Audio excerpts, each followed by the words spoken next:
Hi, I'm Mooiman, and this video is part of an integrated PBIS and restorative practices implementation series for schools. For more information about this series, go to mooiman.com. After the video, your site leader will distribute the workbook materials mentioned and will give you instructions for action items to be completed by your school. Now, let's get started with classroom circles.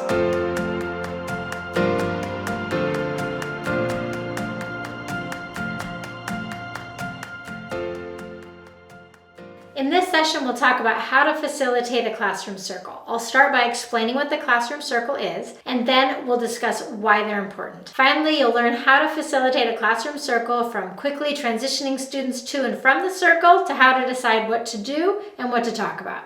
So let's start with understanding what are classroom circles.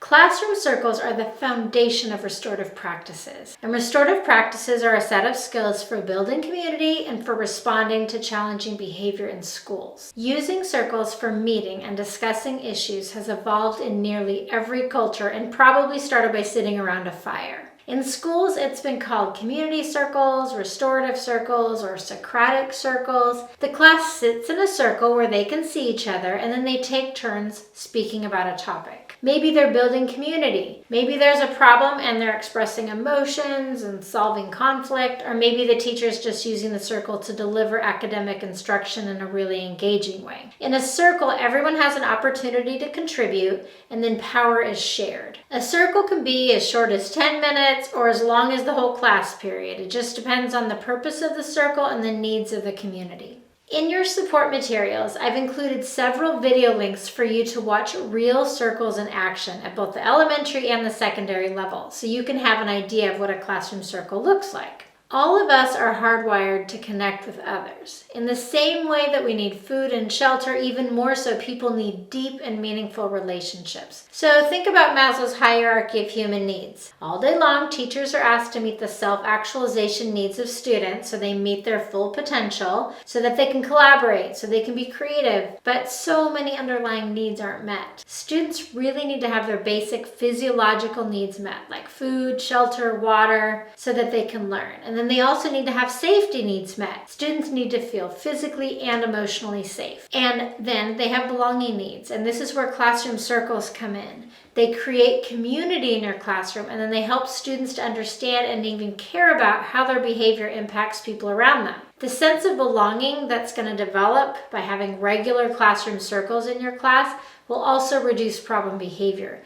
And then when issues arise, you can use a circle to help you solve the problem and repair the harm. Circles increase social emotional skills by improving affective language, and then it supports social justice because it encourages dialogue. Circles improve relationships, and relationships matter. In a review of educational research studies, they found that strong teacher-student relationships were associated with higher academic engagement, improved attendance, higher grades, fewer disruptive behaviors, fewer suspensions, lower school dropout rates, decrease in student and teacher anxiety, and an increase in student and teacher well-being. In other words, using circles can provide more time for learning, not less. Now let's talk about how to facilitate a classroom circle.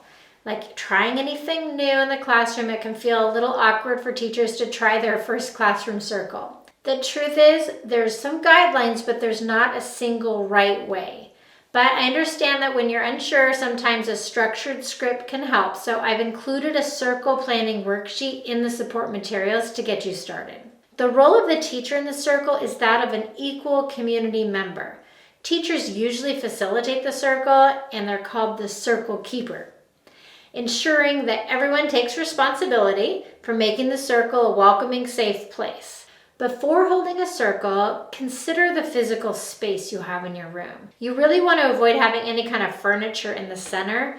If it's not possible, you can try to have a circle standing up, or maybe go outdoors if the weather's nice. You can also train students to arrange themselves in a circle by moving the desks and chairs quickly and then returning them quickly when you're done. You can try timing them or using music to make it fast and fun. Once the students have the procedure down, they can really set up a circle in like less than a minute. You might be wondering, how often should I have circles in my classroom? And how am I going to make the time? In elementary, most teachers find a daily circle beneficial. For middle and high schools, I'd say most teachers hold a circle at least once a week. I recommend having a dedicated time carved out in the school schedule where all classrooms can have circles. They can teach social emotional learning, teach school-wide expectations, cover various topics, current events, things that don't fit in other class curriculum. I've found if you don't set aside the time, it just doesn't happen because there's so many other pressures on a teacher's time. In elementary school, it's good to have a daily time block of 20 to 30 minutes. Maybe you call it community time. In secondary, it often looks like a homeroom, advisory, a mentor class. Also important to consider for middle and high school teachers, if you want the benefits we've been discussing in terms of positive relationships, you're going to want to hold circles for all of your classrooms, maybe once a month. So the next thing you do is determine the topic for your circle. There are 3 types of classroom circles. In a community building circle, your goal is to strengthen relationships, build classroom culture. You want to focus on trust and respect. Instructional circles are a great way to create deeper understanding through classroom discussions. You can review previously learned material, and you can even teach social emotional learning, school-wide expectations that way. Problem-solving circles are to discuss a current issue or tension in the classroom. You make agreements that meet the needs of everyone in the community. Just a note here, you're going to want to get comfortable holding community building circles for a while before you attempt a problem-solving circle. That way, if there's tension and conflicts, you're going to be able to lean on the class's ability to understand the structure of the circle and then to follow the guidelines so that it goes smoothly for everybody. The basic circle structure is an opening.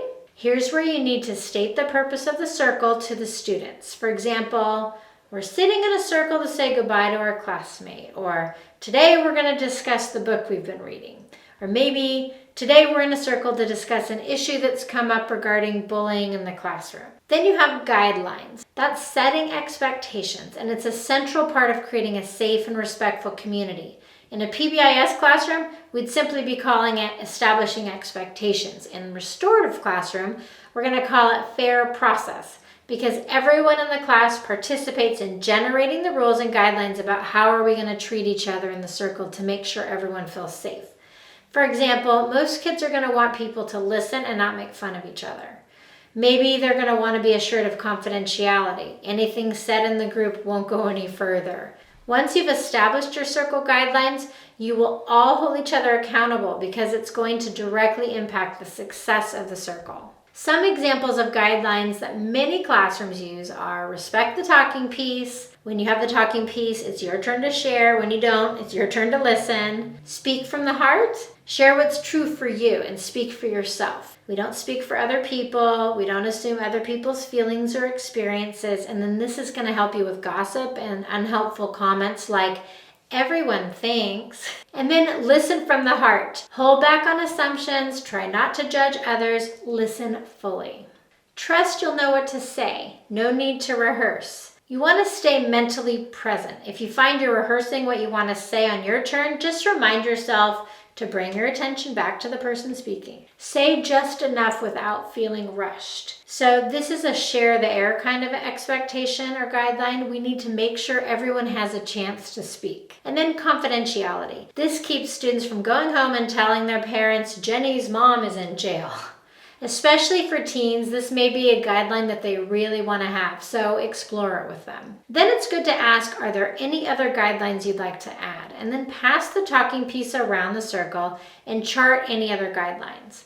In your support materials, I've included a poster of these circle guidelines for you, so you have a place at least to start. Then you're going to want to introduce the talking piece and the centerpiece. Only the person holding the talking piece can talk, and everyone else is supposed to listen. A talking piece should be an object that you or maybe someone else in the classroom brings to the circle, and it has meaning or significance. So take a moment, explain what it means before the beginning. And then the centerpiece, it's often a rug or like a flag or something. It's placed on the floor in the middle of the circle.